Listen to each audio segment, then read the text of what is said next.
Well, good evening, everyone, and thank you so much for joining me tonight as I continue to read Treasure Island. Before we start our chapter, just want to thank you all for coming out. I appreciate each and every one of you, and I hope that I'm merely a good part of the ending of your day. We'll be starting chapter 12, entitled Council of War.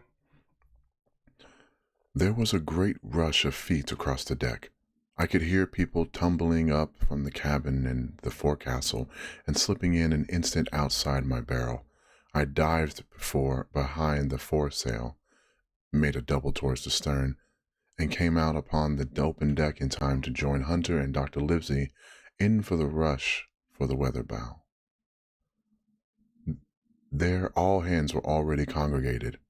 A belt of fog had lifted almost simultaneously with the appearance of the moon. Away to the southwest of us we saw two low hills about a couple of miles apart, and rising behind one of them a third and higher hill, whose peak was still buried in the fog. All three seemed sharp and conical in figure. So much I saw almost in a dream, for I had not yet recovered from my horrid fear of a minute or two before.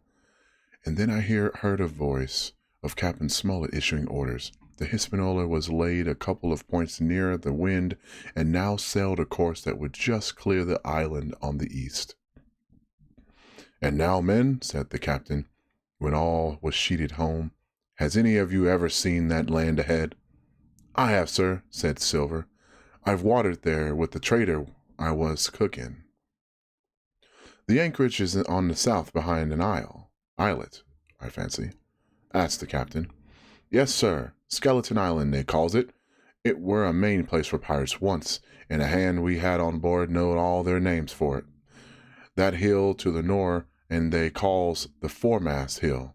There are 3 hills in a row running south or fore, main and mizzen, sir.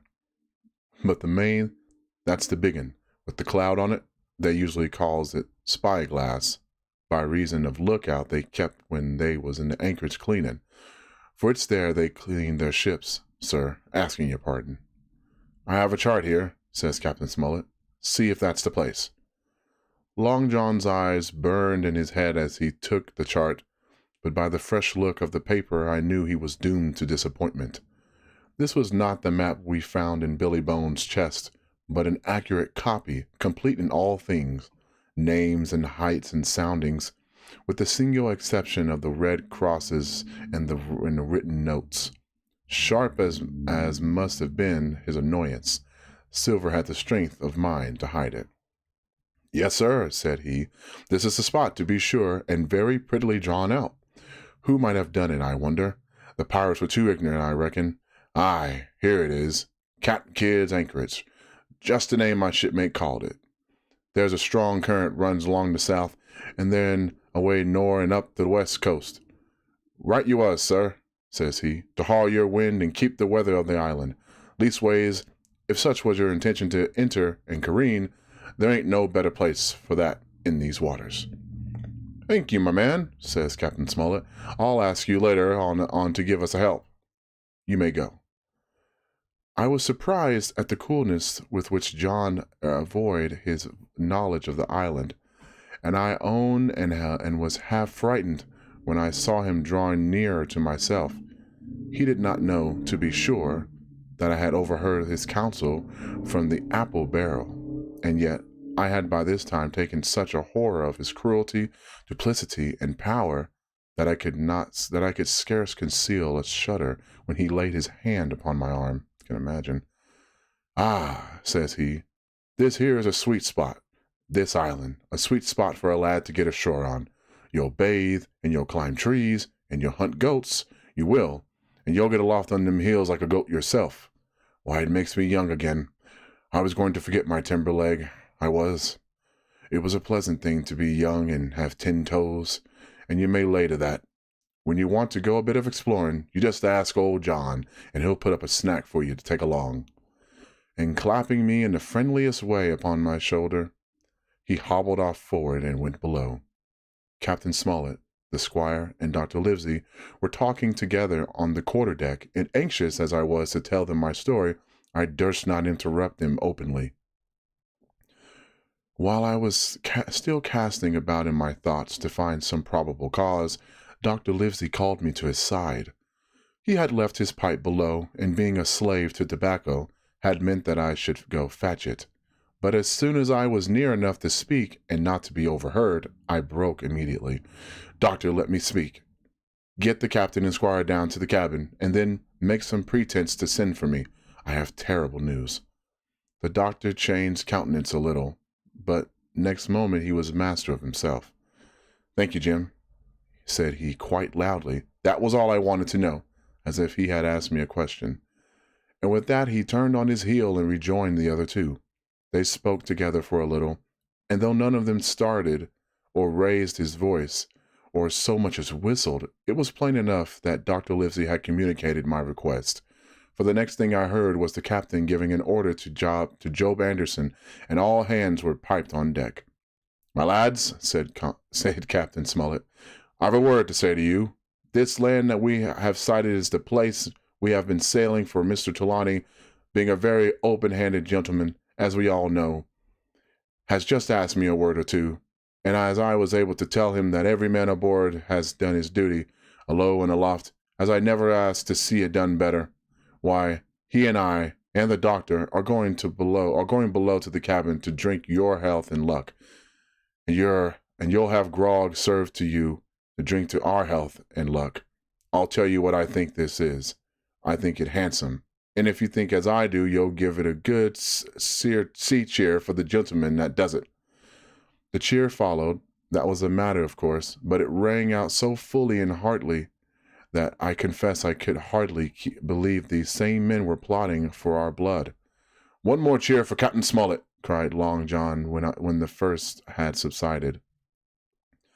And this also was given with a will. On the top of that, 3 gentlemen went below, and not long after, word was sent forward that Jim Hawkins was wanted in the cabin.